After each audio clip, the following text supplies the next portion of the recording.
किसी ने कहा कि बाबा ये सवारी मिली आपको बैल?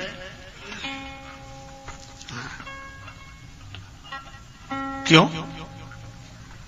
अरे महाराज, जिनके पास साइकिल होती है वो भी शादी वाले दिन किसी की कार मांग लेते हैं। ये थोड़े कि साइकिल से ही जाएंगे। शंकर जी बोले देखो एक बात है। क्या? हम उन लोगों में नहीं है। क्यों? जो मांग कर वर बनते हैं वे 2 दिन बाद बराबर हो जाते हैं। मांगी हुई चीज तो लौटा नहीं पड़ेगी है? और शंकर जी बोले हम तो बराबर वर रहना चाहते हैं। हम आए उस जगह से जो शमशान है, जहां शान हमेशा समान और सबकी शान समान। और फिर बेचारा बैल भी क्या सोचेगा कि वाह भोले बाबा, रोज के लिए हम थे और मौके पर हम ही बदल दिए गए। हमारा तो ये जो बैल है बस यही बैल, यही ठीक है। अच्छा बाबा, यह तो ठीक है, व्यवहारिक संकेत बड़ा सार्थक है कि अपने साधनों में ही संतुष्ट रहें। एक संत का वचन है, प्राप्त को ही पर्याप्त समझो। प्राप्त को पर्याप्त समझने वाला कभी परेशान नहीं होता। परेशान तो वह होता है कि जो प्राप्त को पर्याप्त नहीं समझता। और मन का एक स्वभाव है, प्राप्त की उपेक्षा, अप्राप्त की कामना, यही मन का स्वभाव है। इसीलिए यह कभी तृप्त नहीं होता। और वही बात शंकर जी प्रसन्न है। अच्छा यह तो ठीक है, लेकिन दूसरा संकेत क्या है? कि दूसरा संकेत यह है कि यह जो वृषभ है यह धर्म का स्वरूप है।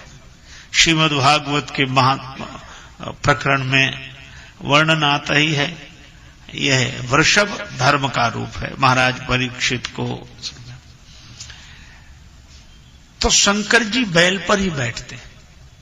इसका अर्थ है कि संसार से संबंध जोड़ने जब चलो तब धर्म पर आरूढ़ होकर ही चलो, धर्मारूढ़ होकर चलो।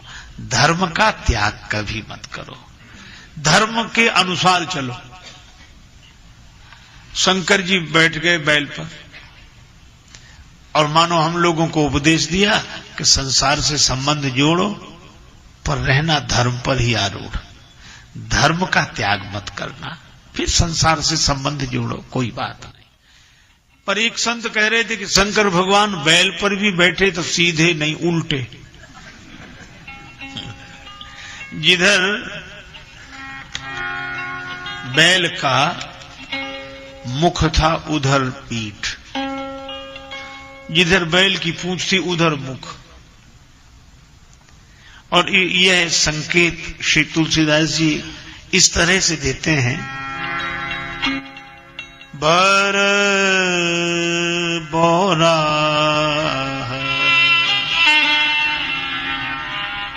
बर बोरा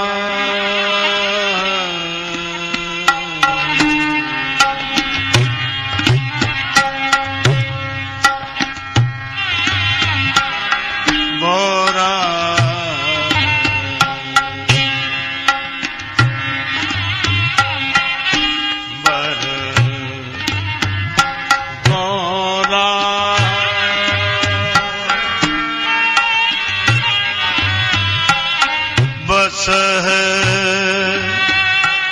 असवारा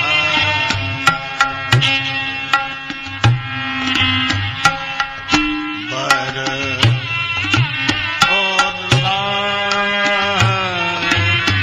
बस असवारा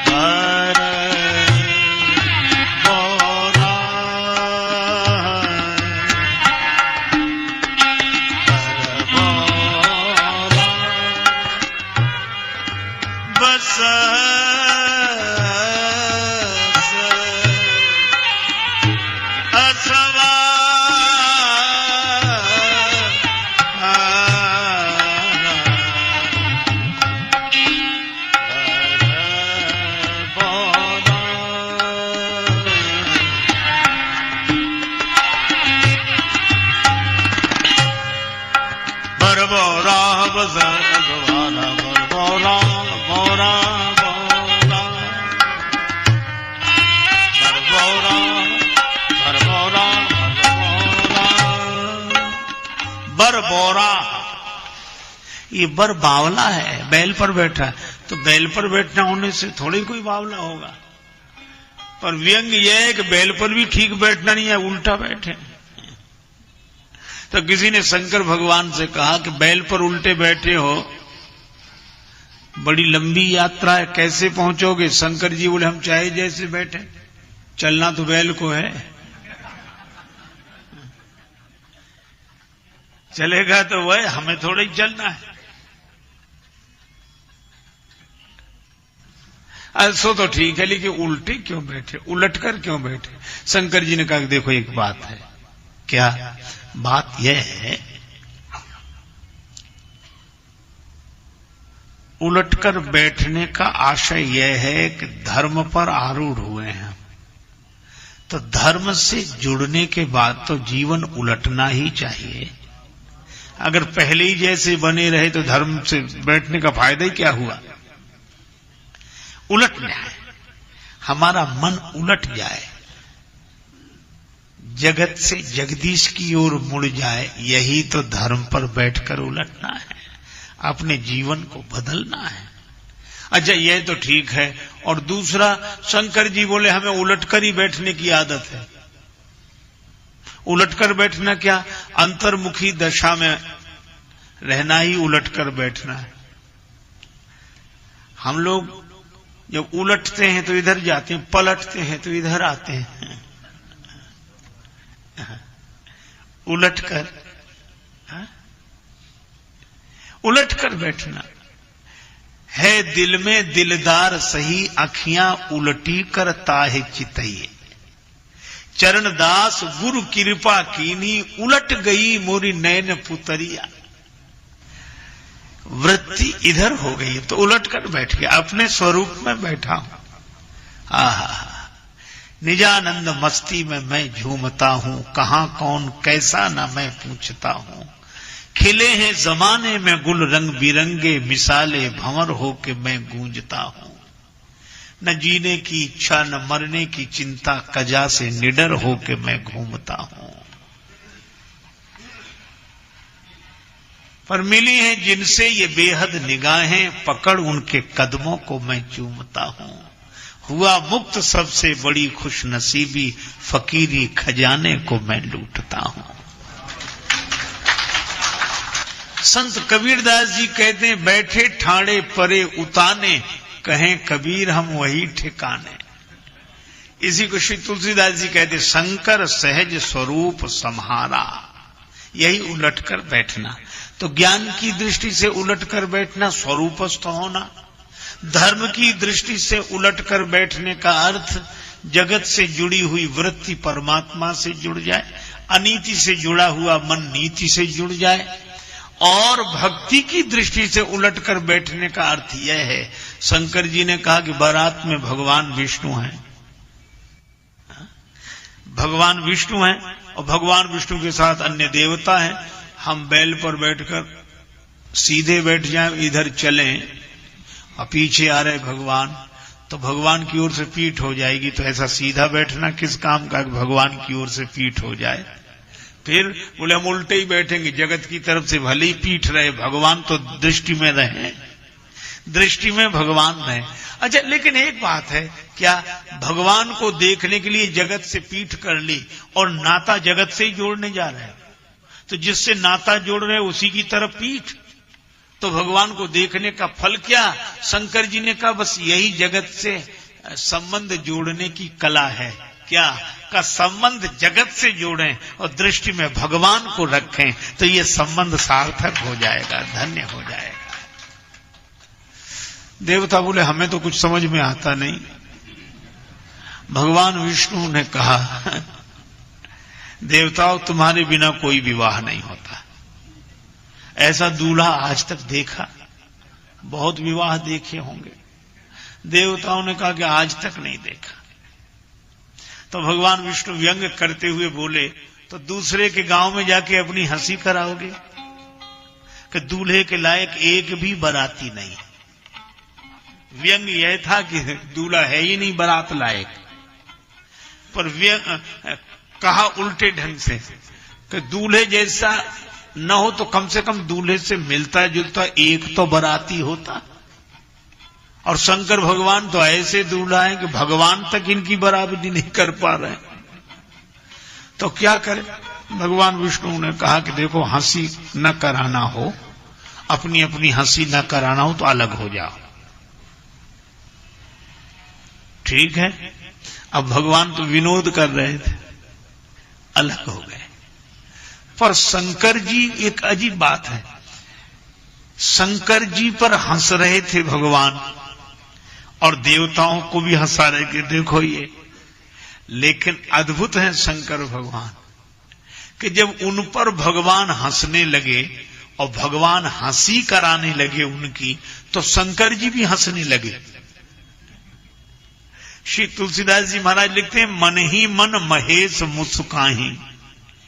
आहा, ये सामान्य दशा नहीं है। अपनी हंसी उड़ाने के लिए लोग तैयार हों, तब अपने को भी हंसी आ जाए, यह तो जीव के बस में नहीं, यह तो शिव ही ऐसी लीला कर सकते हैं। क्यों? किसी ने कहा ये देवता आपकी हंसी उड़ा रहे हैं और आप भी अपनी हंसी पर हंस रहे हो। शंकर जी बोले इसलिए हंस रहे हैं कि ये देवता अपने मन से हंसी नहीं उड़ा रहे, भगवान का मन शामिल है। तो अगर हमारी हंसी उड़ाने में भगवान की इच्छा शामिल है तो हम भी क्यों ना हंसें और ये सोचें कि हमारी न चले तुम्हारी तो चले।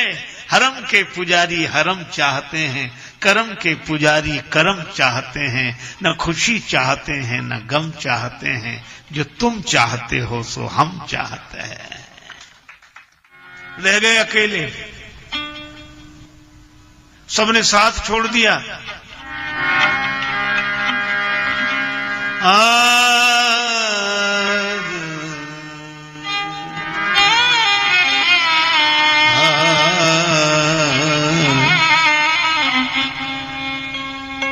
बाराती तो एक भी नहीं बचा, सब देवता अलग हो गए। शंकर जी कोई बोले कोई बात नहीं, भगवान की अगर यही इच्छा है तो हम अपने बारातियों को बुला लेते हैं। भृंगी प्रेरी सकल गण तेरे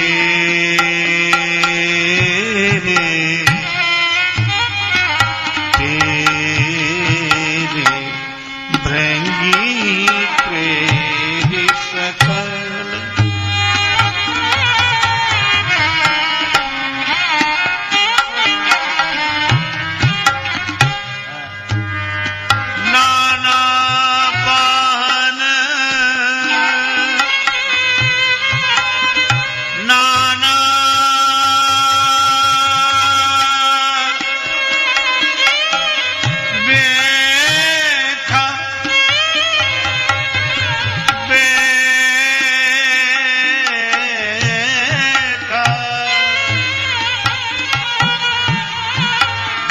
से शिव समाज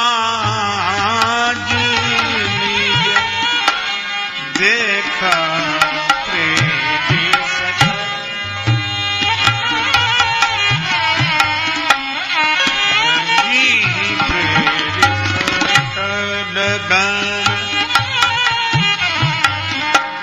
प्रेमी सकल प्रेमी सकल प्रेमी सकल।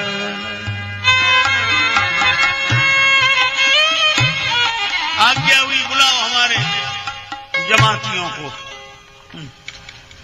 अब शंकर जी के जमाती इकट्ठे हुए। अच्छा एक बात और है, शंकर जी में और लोगों में एक ही अंतर है। वैसे तो सबके साथ आदमी रह लेता है, पर रिश्तेदारी का मामला है, बारात में छांट छांट के ले जाता है, कौन ले जाने लायक है कि नहीं। और कोई ऐसी वजह उसके भैया तुम यहीं रहो, तुम तो रह दो, काहे करो नहीं आप। पर शंकर जी की बात देखो, हम लोग सही सही ढूंढ कर ले जाते हैं और शंकर जी जितने गलत गलत है सबको ढूंढ ढूंढ के लाते हैं। आओ तुम भी चलो। जितने बेचारे अपंग विकलांग बल्कि यूं कहो कि जो पूरे हैं उनको तो सभी ले जाते हैं, पर अधूरों को तो अपने साथ शंकर जी ही ले जाते हैं। कि तुम भले ही अपूर्ण हो पर हो तो हमारे। बस यह शंकर भगवान की उदारता है कि अपने संबंध के कारण, और भगवान की भी इच्छा यही है।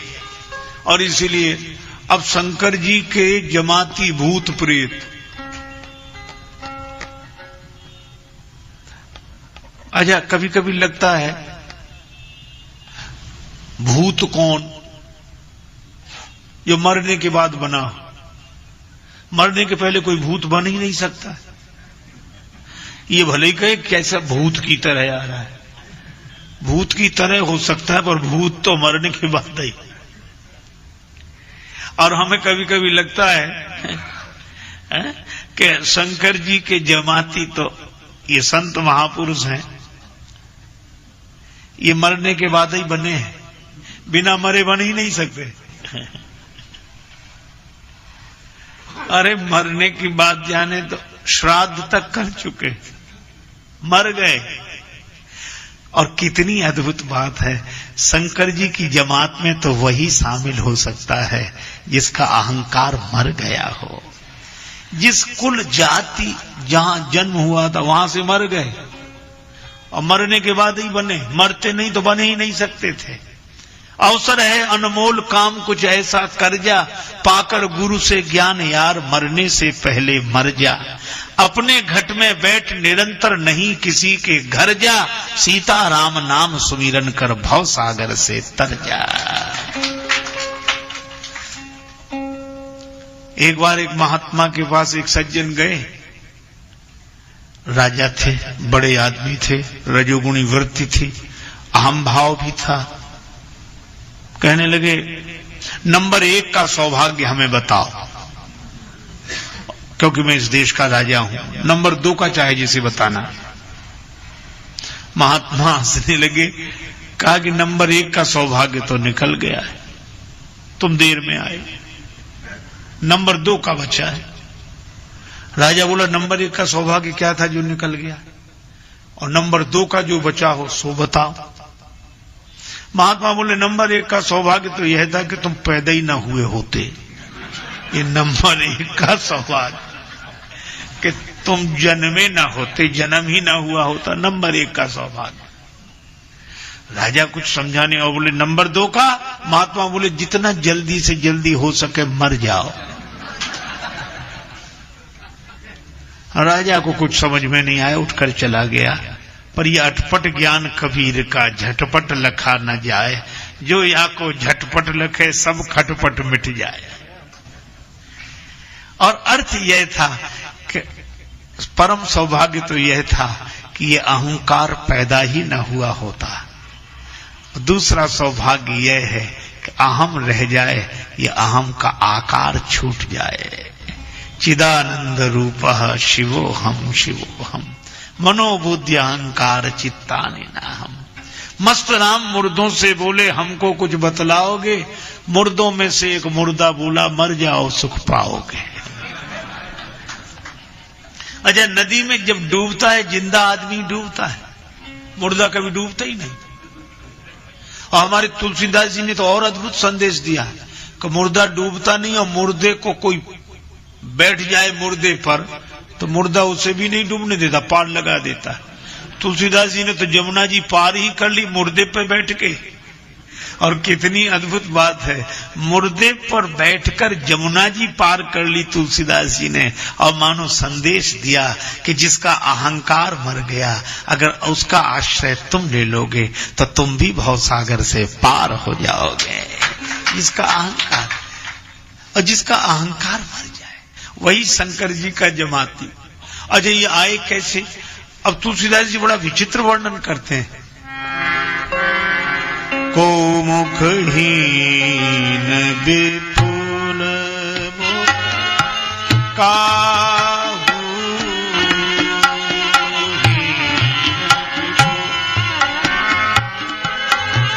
विपुल मुख काहू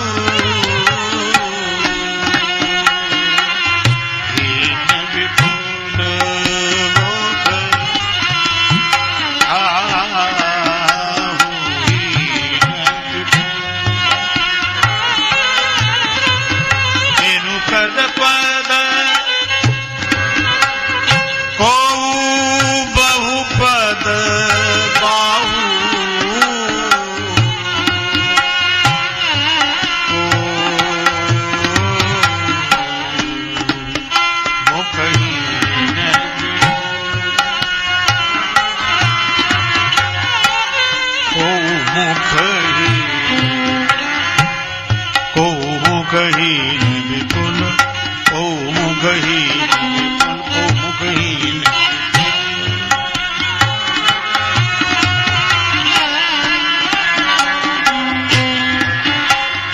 मुख काहू को मुखहीन विपुल, हीन विपुल, हीन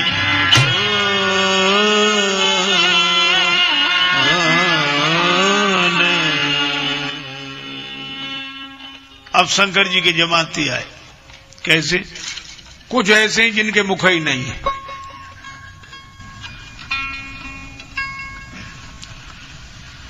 मुख माने मुख्य साफ ही है, इतना इतना हिस्सा ही नहीं, केवल धड़ ही धड़ धड़ाता चला आ रहा है।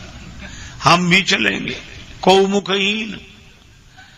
और कुछ ऐसे बराती हैं जिनके मुख ही मुख हैं, अगर वो नमस्कार भी करें तो यही पता न लगे किस मुख से बोल रहे हैं। बिना हाथ पांव के भगवान जाने कैसे आए होंगे, लुढ़कते के उड़ते। और बहुपद बाहु, किसी के बहुत से भुजाएं, बहुत से पांव। भूत प्रेत तो ऐसे होंगे, पर तुलसीदास जी रहस्यात्मक संकेत यह करते हैं कि हमारे साधुओं में भी ऐसे ऐसे लोग हुए हैं। मुखहीन का अर्थ जो मौन है, मौन है। क्या कहें, का कहिए कहते न बने कछु, जो कहिए कहते ही लजाइए। मौन हो गए, उसको समझा जा सकता है, कहा नहीं जा सकता, वह वाणी का विषय नहीं है। हम कैसे कहें? कबीरदास जी कहते हैं मन मस्त हुआ तब क्या बोले, हीरा पायो गांठ गठियायो, बार बार बाकू क्यों खोले। क्या खोले? मन मस्त हुआ तब क्या बोले। ये मौन है, यही बिना मुख के को मुखहीन। और विपुल मुख काहू कौन? जिनके एक मुख से अनेक मुखों की वाणी निकले। आप महापुरुषों के व्याख्यान सुनते हैं, व्यास जी ने यह कहा, सुखदेव जी ने यह कहा, वाल्मीकि जी ने यह कहा, तुलसीदास जी ने यह कहा, शंकराचार्य जी ने यह कहा, श्री रामानुजाचार्य जी ने यह कहा, श्री वल्लभाचार्य जी ने यह कहा, और उन संत ने यह कहा, उन गुरुदेव ने यह कहा। एक मुख से अनेक मुखों की वाणी निकल रही है, ये विपुल मुख काहू। को मुखहीन कोई है जो अपनी उपस्थिति से ही उपदेश दे रहे हैं, वे मौन हैं। और कोई ऐसे हैं जो अनेक मुखों की वाणी एक मुख से सुना रहे, विपुल मुख काहू। और बिनु कर पद, बिना हाथ पांव के कौन? जिनका देहाभिमान गलित हो गया। हमारे न हाथ हैं न पांव हैं, क्योंकि हम शरीर नहीं हैं, शरीर में हैं, पर शरीर देह हम भी नहीं, देह तुम भी नहीं, देह हम भी नहीं, देह तुम भी नहीं, देह में हम भी हैं, देह में तुम भी हो।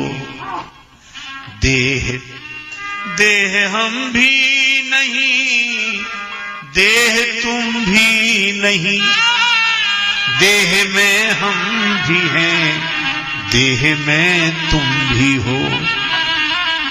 देह तो गेह है यात्रियों के लिए, गेह में हम भी हैं, गेह में तुम भी हो। तुम समझते स्वयं को देह अभिमान से, तुम स्वयं को समझते देह अभिमान से, हम स्वयं को समझते गुरु ज्ञान से। तुम अहम में टिके हम स्वयं में टिके। रुकते तुम भी तो हो, रुकते हम भी तो हैं। तुमको दुर्जन मिले, हमको सज्जन मिले। तुम विषयी बने, हम विरागी बने। चाम से तुम जुड़े, राम से हम जुड़े। नेह में तुम भी हो, नेह में हम भी हैं। तुम समझते हो सब कुछ है इंसान का, हम समझते हैं सब कुछ है भगवान का। बल जगत का तुम्हें, हमको जगदीश का। फूलते तुम भी हो, फूलते हम भी हैं। देह तुम भी नहीं, देह हम भी नहीं। एक संतों से सुना हुआ वाक्य सभी जानते हैं। देह को मैं मानना सबसे बड़ा यह पाप है। सब पाप इसके पुत्र हैं, यह पाप का भी बाप है। अब भोले बाबा वेदांत छंदावली में संत श्री भोले बाबा जी महाराज हरिद्वार, ऐसी विरल विभूति सरल हिंदी के पद्यों में वेदांत के उन वाक्यों का भावानुवाद बहुत है। ये देहाभिमान जिनका गल गया, वे देह नहीं है, तो जब वे शरीर ही नहीं है तो हाथ पांव उनके कैसे हुए? न हाथ उनका न पांव उनका। यही बिनु कर पद, ये शंकर जी के जमाती हैं जो बिना हाथ पांव के हैं। क्योंकि जिसके हाथ पांव हैं वो है नहीं वो, और वो हो नहीं सकते जिसके हाथ पांव हैं। तो जब वे वो नहीं हो सकते जिसके हाथ पांव हैं, तो हाथ पांव उनके कैसे हो सकते हैं? ये बिनु कर पद। लेकिन बहुपद बाहु, बहुत से हाथ बहुत से पांव। स्वामी श्री विवेकानंद जी का व्याख्यान हुआ। उन दिनों श्री स्वामी राम तीर्थ जी प्रोफेसर तीर्थ राम थे। उनका 3 दिन व्याख्यान सुना उन्होंने जी। और स्वामी विवेकानंद जी को बुलाया भी उन्होंने, आयोजन भी उन्होंने कराया।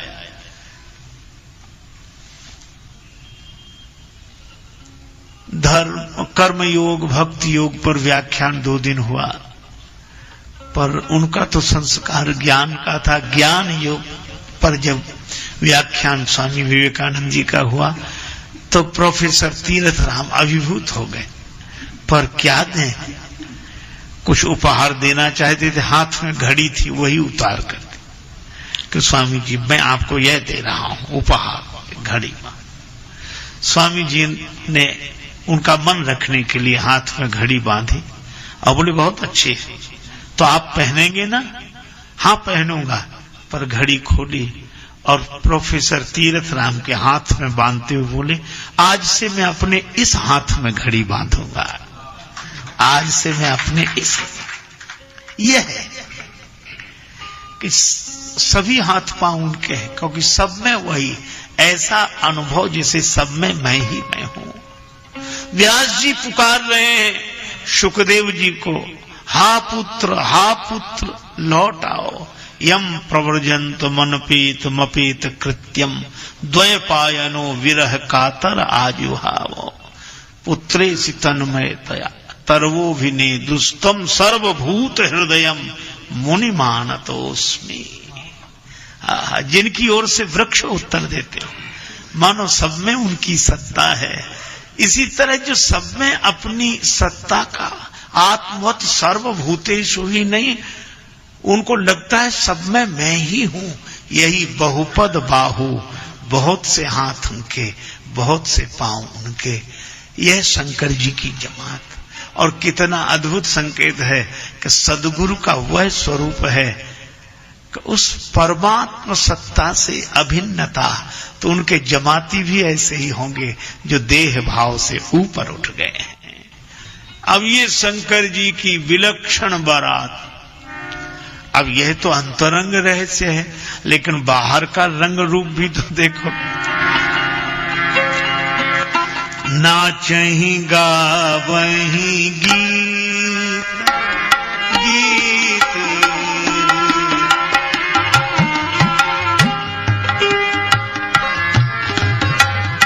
परम तरंगी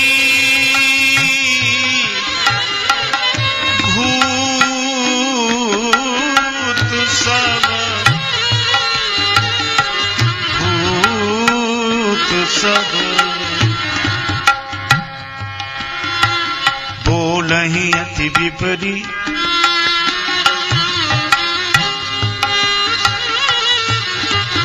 बोलहि वचन विचित्र विधि, नाचहि गावहि गीत गावहि गीत गावहि।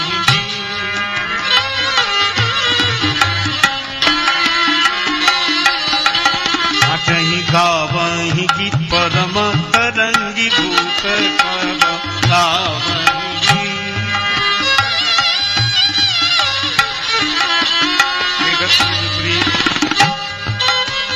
बोलहि वचन विचित्र विधि, गावहि गीत।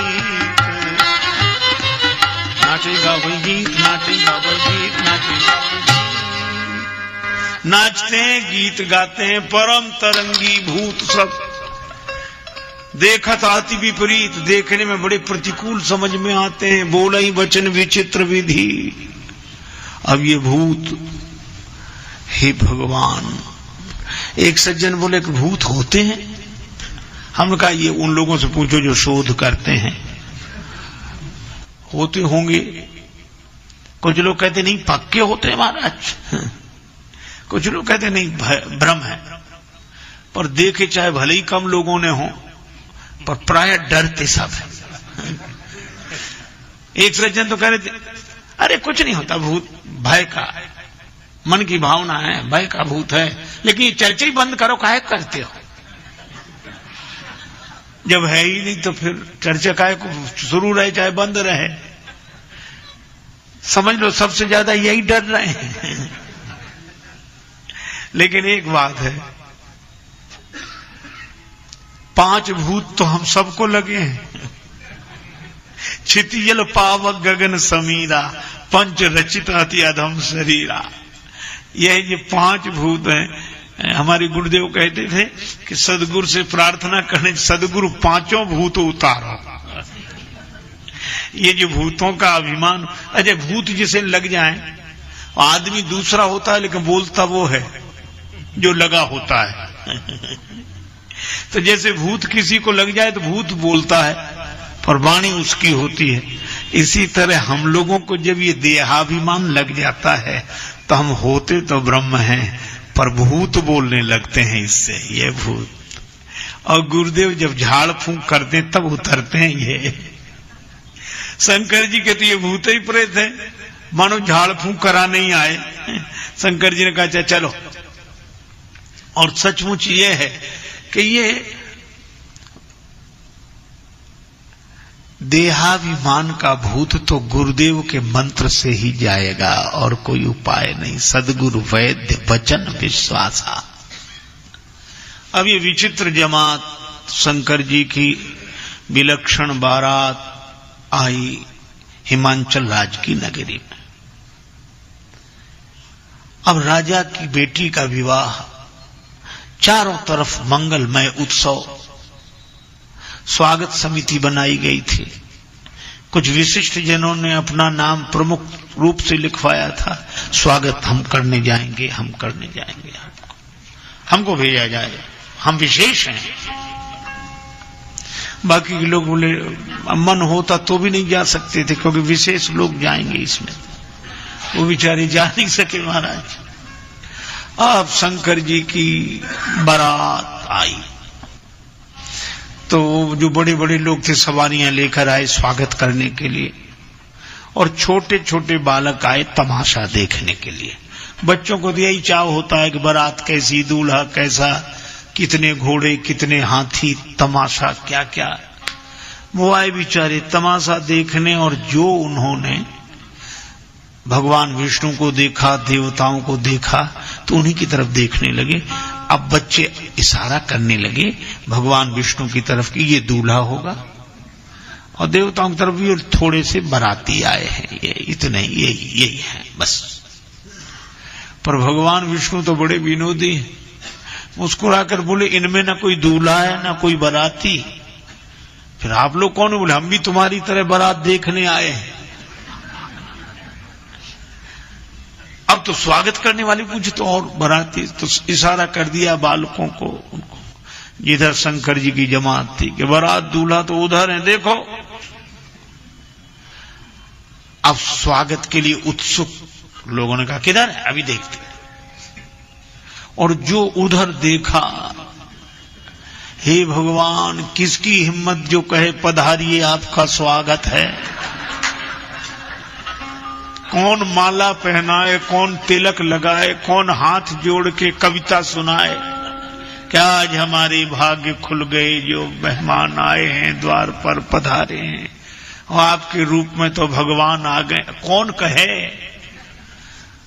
वहां भगवान, हाँ पधारो हमारे देश, कैसे कहें।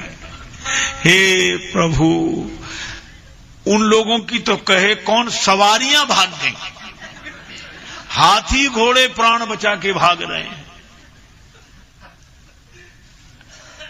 बिडरी चले वाहन सब भागे, सब भाग गए। अब जब वाहन भागे तो वो गिर गए, वो स्वागत करने जो आए थे धम्म से नीचे गिरे और खड़े हुए तो ऐसी बुरी हालत को वो धूल नहीं झड़ा सकते थे, कांप रहे थे खड़े खड़े, क्योंकि उधर देखें इधर देख ही नहीं रहे थे और कांपे। और सबसे अधिक भयावह स्थिति तो तब निर्मित हुई जब बिना सिर के बाराती ने पूछा कि ठहरने का कहां इंतजाम है। हे भगवान, बिना सिर का बाराती पूछे ठहरने का कहां इंतजाम है। अरे राम राम, कांप गए बेचारे, लगभग चीखते से बोले चाहे जहां ठहर जाओ, आपको कौन ठहरा सकता है, दूर से ही जनवासा बताएं। बारात तो उधर गई। अब बालकों का हाल सुनो, बेचारे चीख कर भागे। अब बालक देखे पीछे, भागे आगे, ठोकर लगे, फिर गिरे, फिर भागे। घर पहुंचे, माता पिता ने पूछा, उन्होंने समझा कि खुशी से आए हैं, भागते दौड़ते आए हैं, उत्साह पूर्वक आए कि ऐसी बारात, ऐसा दूल्हा, ऐसे घोड़े हाथी। तो माता पिता पूछने लगे बारात कैसी है, दूल्हा कैसा है। अरे इतने हाँफते हुए आए, इतने खुशी में दौड़ते हुए। बालक हाँफ बोले हम हाँफ नहीं रहे, कांप भी रहे हैं। तो ये बारात कैसी, दूल्हा कैसा। बालक बोले ये सब बाद में बताएंगे, पहले घर का दरवाजा बंद करो। अगर एक भी बाराती आ गया तो पूरी नगरी की कुशलता नहीं है।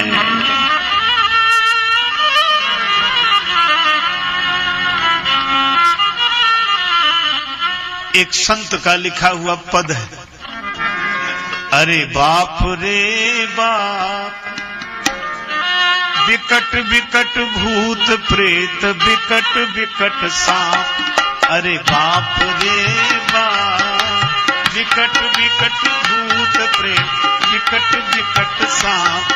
अरे बाप रे बाप।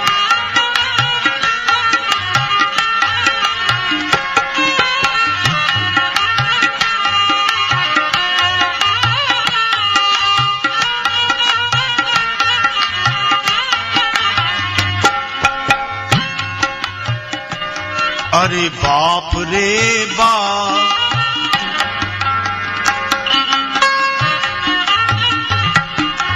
कैसन कैसन कैसन कैसन सांप रे बाप रे बाप।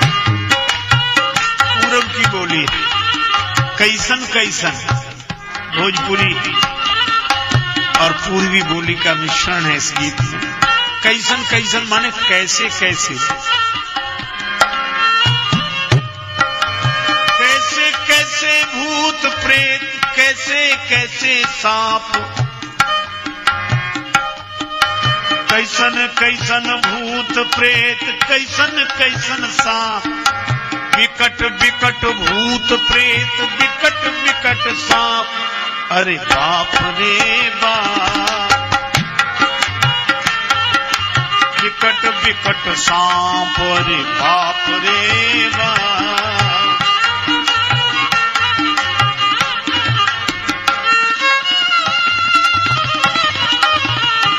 बालक डर से कांप रहे, माता पिता की गोदी में गिर गए। मां ने अपनी गोद में बिठा लिया बालक को, साड़ी का आंचल मुख पर डाल दिया। डर नहीं बेटा, लग जा। क्या बात क्या बात। माई बाबू बूझे लगिलन,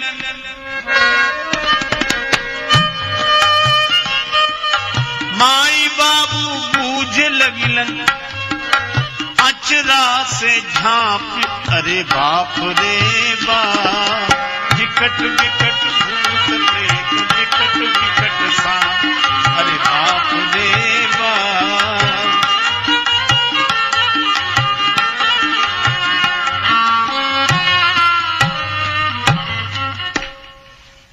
हाँ, भूत प्रेतों का वर्णन।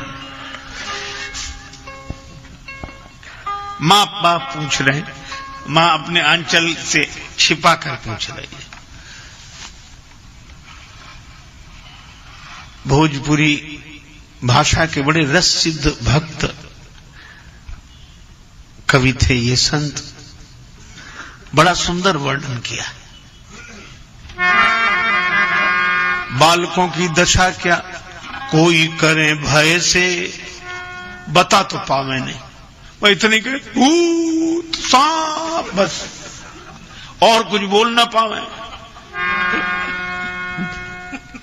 डर के मारे ऐसी हालत। कोई करे भय से, विलाप और प्रलाप, कोई करे भय से विलाप और प्रलाप। और कोई कोई बाल, कोई करे आंख मूंद, कोई करे आंख मूंद, राम नाम जाप, रे बाप रे बाप।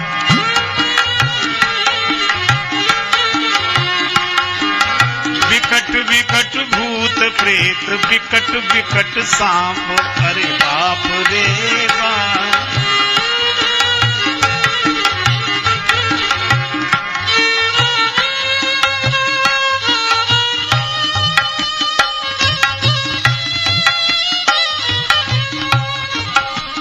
बाप रे बाप, विकट विकट भूत प्रेत।